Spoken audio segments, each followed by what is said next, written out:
The Green Children of Woolpit is a legendary tale from the 12th century, describing the mysterious appearance of two children with green skin in the village of Woolpit, located in Suffolk, England.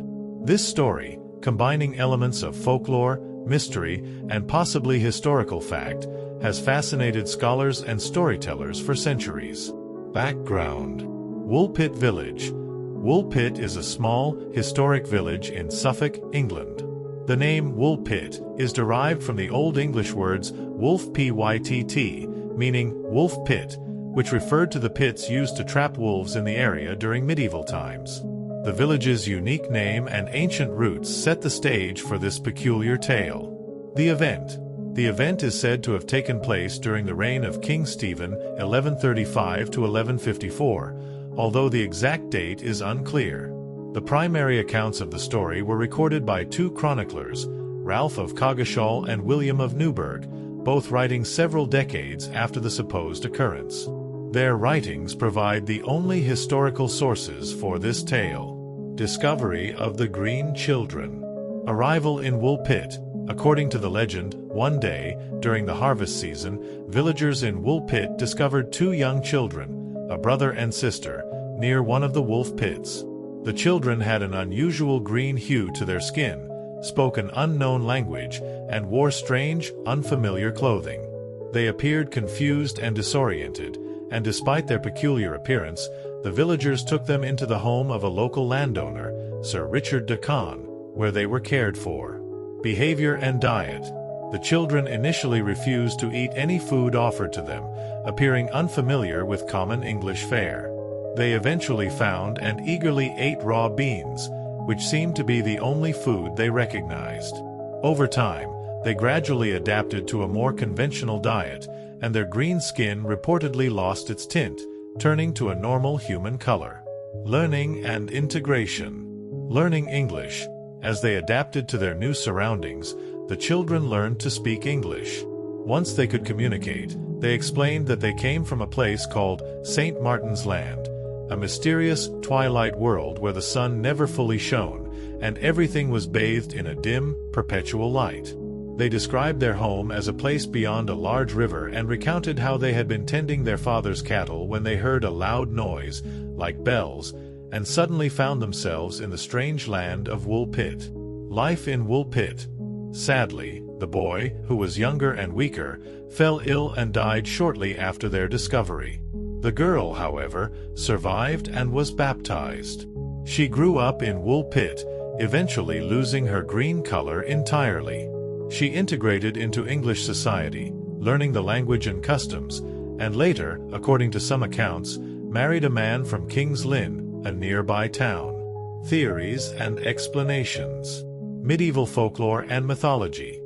Some historians believe the story of the Green Children is a piece of medieval folklore, blending myth with historical elements. It shares similarities with tales of fairy changelings, otherworldly beings, and legends of subterranean or hidden realms. The description of St. Martin's Land as a place of perpetual twilight resembles depictions of fairylands or other mystical realms in folklore. Flemish refugee theory. Another popular theory suggests that the children were Flemish immigrants or refugees. During the 12th century, there was tension between the native English and Flemish settlers. The green tint of their skin might have been caused by malnutrition, known as chlorosis, or other dietary deficiencies. Their strange language could have been Flemish, unfamiliar to the English villagers of Woolpit. Hallucinatory states and illusions. Some speculate that the story could be a result of medieval hallucinations, altered states of consciousness, or exaggerated local events. Woolpit, with its wolf pits and rural isolation, might have fueled imaginative tales among villagers. Hypothesis of alien or interdimensional origin. In more recent times, some have suggested that the Green Children of Woolpit could be an early account of extraterrestrial or interdimensional beings. This hypothesis draws from modern science fiction and UFO theories, interpreting the children's story as an encounter with beings from another world or dimension, possibly through a portal or wormhole. Cultural impact. Enduring legend. The Green Children of Woolpit have become a staple of English folklore, symbolizing the mysterious and unexplained. The story has been retold in various forms, including literature, theater, and radio dramas. It continues to inspire discussions and interpretations among folklorists, historians, and enthusiasts of the paranormal. Influence on fiction. The tale has influenced writers and storytellers, finding its way into novels, short stories, and other creative works. It has been featured in historical fantasy and speculative fiction, reflecting its enduring appeal and the fascination with otherworldly encounters. Local heritage. Woolpit itself has embraced the legend as part of its local heritage. The story of the Green Children is a point of cultural identity for the village, celebrated in local history and tourism, drawing visitors intrigued by the mysterious tale. Conclusion. The Green Children of Woolpit remain one of the most enigmatic and enduring legends of medieval England.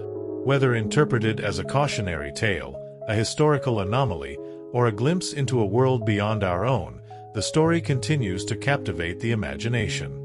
The mystery of the green-skinned children, their origins, and the strange land from which they came may never be fully explained, leaving a legacy of wonder and speculation for future generations.